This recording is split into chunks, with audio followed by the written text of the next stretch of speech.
নমস্কার বন্ধুরা, আমার চ্যানেলের আরও একটি নতুন রেসিপিতে আপনাদের সবাইকে স্বাগত। এর আগের রেসিপিতে আপনাদের সঙ্গে শেয়ার করেছি একদম রেস্টুরেন্ট স্টাইল কড়াই পনির রেসিপি, আর আজ তার সঙ্গে খাওয়ার জন্য একদম নরম তুলতুলে বাটার নান রেসিপি তোমাদের সঙ্গে শেয়ার করব। তো অবশ্যই পুরো রেসিপিটাই শুরু থেকে শেষ অবধি দেখতে থাকো। আর যারা আগের দিন দেখোনি কড়াই পনির রেসিপি, তারা অবশ্যই চ্যানেলে গিয়ে দেখে নিতে পারো। আর অবশ্যই রেসিপিগুলো ভালো লাগলে লাইক, কমেন্ট, শেয়ার আর আরও নতুন নতুন রেসিপি পেতে ঝটপট চ্যানেলটাকে সাবস্ক্রাইব করে অল নোটিফিকেশান অন করে রেখো। চলো শেয়ার করি আজকে বাটার নানের রেসিপি। তার জন্য দেখো, প্রথমে আমি নিয়ে নিয়েছি 500 ময়দা, দিলাম অল্প চিনি, অল্প লবণ, দিয়ে দিচ্ছি প্রায় 5 চা চামচ সাদা তেল। যেহেতু 500 ময়দা, সেই অনুযায়ী মাপ রেখে 5 চা চামচ মতো সাদা তেল দিয়েছি।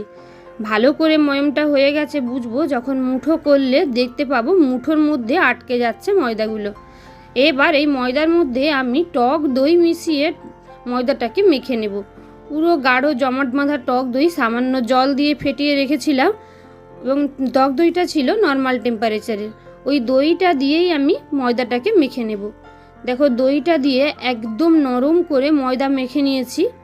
আর দইয়ের জায়গায় এখানে তোমরা অবশ্যই ইস্ট ব্যবহার করতে পারো, কিন্তু যেহেতু ইস্ট থাকে না সবার বাড়িতে, তাই একদম ঘরোয়া উপকরণে বানানো হলেও রেস্টুরেন্ট স্টাইল ফ্লেভার পাওয়া যাবে এমনভাবে বানানোর চেষ্টা করেছি।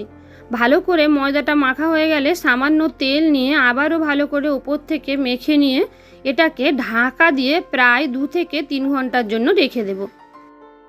দেখো, 2-3 ঘন্টার পর ঢাকাটা খুলেছি। তোমরা আশা করি দেখেই বুঝতে পারছো ময়দার ডোটা কিছুটা ফুলেছে আর বেশ অনেকটাই নরম হয়ে গেছে। যতটা নরম ছিল তার চেয়েও বেশি। এবার আরও একবার ভালো করে মেখে নেব ময়দার ডোটা, যাতে ভেতরে ফুলে ফেঁপে যে হাওয়াটা ক্রিয়েট হয়েছে এটা চলে যেতে পারে। এবার ময়দার ডোটা নিয়ে আমি বড় বড় আকারের লেচি কেটে নেব। যেহেতু বাটার নান সাইজে একটু বড়ই হয়, তাই আমি 500 গ্রাম ময়দার ডো থেকে প্রায় 10টা মতন লেচি কেটে নিচ্ছি, একটু বড় সাইজ করে। এবার লেচিগুলোকে নিয়ে একটা লেচি নিয়ে সামান্য ময়দা নিয়ে এটাকে সুন্দর করে বেলে নেব। কোনো রকম সাদা তেল কিংবা বাটার কোনো কিছু লাগবে না।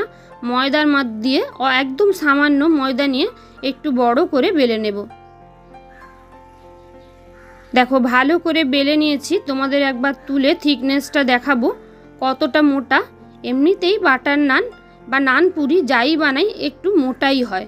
দেখো, একটু মোটা ঠিক করে ভালো করে বেলে নিয়েছি। এবার এগুলোকে আমি ভেজে নেব। তার জন্য দেখো, কড়াইতে তাওয়া বসিয়ে তাওয়ার মধ্যে কোনো রকম তেল বাটার ছাড়াই আমি দিয়ে দিলাম। গ্যাসের ফ্লেম মিডিয়াম টু হাইতে রেখে এভাবে চেপে চেপে আমি নানগুলোকে ভেজে নেব। আর যেহেতু মেখে বেশ অনেকক্ষণ রাখা ছিল, তাই দেখো নানগুলো বেশ সুন্দরভাবে ফুলে ফুলেও উঠছে চারদিক থেকে।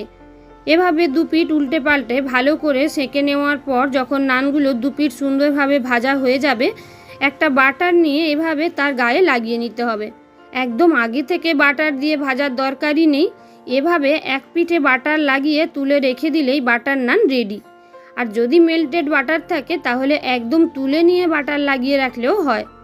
আর একইভাবে বাদবাকি নানগুলো ভেজে নেব। তো তোমরা দেখতেই পেলে কত সহজে বানিয়ে নিচ্ছি একদম নরম তুলতুলে নান পুরি।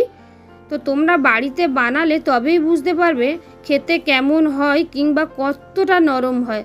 রেস্টুরেন্টের থেকে কোনো অংশেই কম হয় না। তো এভাবেই একে একে সব কটা বাটার নান আমি ভেজে নেব। আর বন্ধুরা, তোমাদের কাছে অনুরোধ রইল অবশ্যই বাড়িতে একবার রেসিপিটা ট্রাই করে দেখার। আর রেসিপি ভালো লাগলে লাইক, কমেন্ট, শেয়ার। আর নতুন বন্ধুরা আরও নতুন নতুন সবকটি ভিডিও সবার প্রথমে পেতে ঝটপট চ্যানেলটাকে সাবস্ক্রাইব করে অল নোটিফিকেশান অন করে রেখো। আসছি নতুন কোনো রেসিপি নিয়ে। ততক্ষণের মতন সবাইকে টাটা।